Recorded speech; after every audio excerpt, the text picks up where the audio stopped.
let's jump right into this explainer. You left India, maybe 7 years ago? You're building a totally new life, maybe in Toronto, and suddenly, bam, you get an SMS saying your old EPF account is now inoperative. It's just sitting there in the back of your mind like this dusty, forgotten piggy bank. Well, today, we're going to clear the fog and crack it wide open. I know trying to navigate Indian bureaucracy from thousands of miles away, like, say, from a coffee shop in Toronto, it can feel absolutely impossible. You know for a fact there's a substantial chunk of your hard-earned money in there. Getting it out feels like a massive headache, right? But stick with me, because I'm going to show you exactly how to bring your money home, no matter where you are in the world.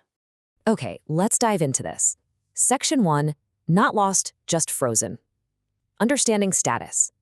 Let's tackle that panic-inducing word the EPFO uses. So what does inoperative actually mean? For non-resident Indians, an account gets flagged as inoperative when 0 contributions have been made for 36 continuous months. Now, for resident Indians, interest keeps rolling in until age 58. But for us NRIs, the interest stops exactly 36 months after that last contribution. But, and breathe a massive sigh of relief here, your funds are entirely secure. That money is 100% yours. It's not seized, it's not surrendered to the government. It's literally not lost, just frozen in time, waiting for you to claim it. Moving on to Section 2, the 5-year tax rule. Timing is everything. Because when it comes to retirement savings, timing is absolutely crucial to keeping the tax man away from your money. Here's the deal. If you had more than 5 years of continuous service in India before moving abroad, your EPF withdrawal is completely tax-free. You keep every single rupee. But if you worked for less than 5 years, that withdrawal becomes fully taxable. And for NRIs, that triggers a heavy tax deducted at source, or TDS, of up to 30%. That is a massive, massive hit. Now, the pro tip here is that continuous service actually includes multiple employers, as long as you transferred your EPF balance from one job to the next. So consolidating those past accounts is the absolute key to hitting that magic 5-year mark. Now, what's really interesting is Section 3, the hidden EPS pension.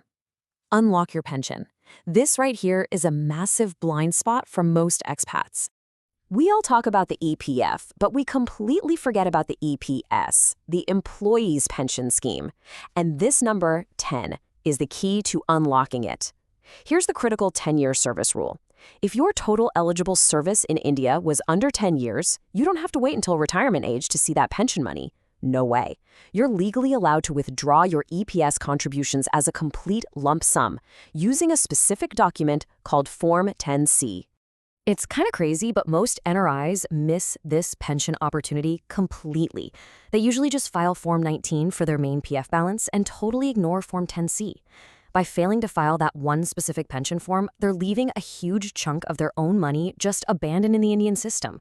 You contributed to it, your employer contributed to it, and if you've got less than 10 years of service, you are absolutely entitled to pull it out right now. All right, Section 4, the 2026 Digital Fix. Bypassing the OTP. Because I know exactly what you're thinking right now. You're probably saying, well, this sounds great, but I don't have my old Indian phone number anymore. It was a total bureaucratic nightmare, right? The Aadhaar OTP problem? For years, you couldn't do a single thing without an OTP sent to an expired Indian SIM card.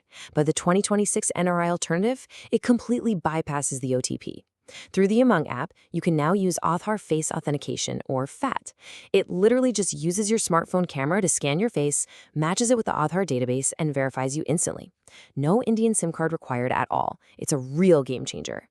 And the second part of this 2026 digital fix solves another huge headache via the ePropty portal. What if you don't even know your universal account number, your UN? Well, the newly launched April 2026 ePropty portal is designed specifically to track and activate legacy accounts paperless. You just use your basic Aadhaar details to track down, link, and activate those old EPF accounts, entirely paperless without ever needing to contact your old employer. Okay, bringing it all together in Section 5, Steps 2, your tactical playbook.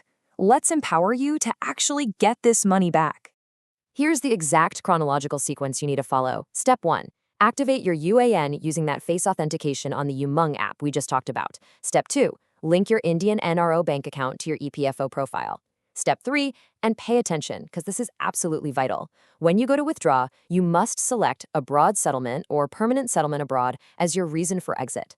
Normally, residents have to wait 2 whole months after leaving a job to withdraw everything, but by marking a broad settlement, you bypass that waiting period entirely for an immediate withdrawal. And finally, step 4, file both Form 19 for your EPF and Form 10C for your EPS lump sum. Now, before you go and hit submit, please pay close attention to these crucial NRI banking rules. I see people fall into this classic trap all the time. Do not, I repeat, do not try to have the EPFO credit your funds to a foreign bank account or an NRE account. The system will only successfully credit the payout to an Indian NRO savings account. Make sure your PAN and Aadhaar are linked to avoid that nightmare 30% TDS we talked about earlier. Then, once the money safely lands in your NRO account, you simply file Forms 15CA and 15CB with your bank to legally repatriate the funds to your account in Toronto, London, Dubai, or wherever it is you call home. Getting your own money back really shouldn't require a degree in bureaucracy, you know? The 2026 rules have finally leveled the playing field for NRIs, turning a frozen asset into accessible capital. So don't let your hard-earned money just sit in an inoperative account, losing its value to inflation. Take that first step today. In fact, if you want a checklist of everything we just covered, just send me a direct message with the letters EPF and I'll send you a completely free step-by-step withdrawal guide. You earned it, now it's time to claim it. But it really makes you wonder, doesn't it? As digital identities become truly borderless, how much more locked-up wealth is out there just waiting to be reclaimed by global citizens? Thanks for learning with me today, and I'll catch you in the next explainer.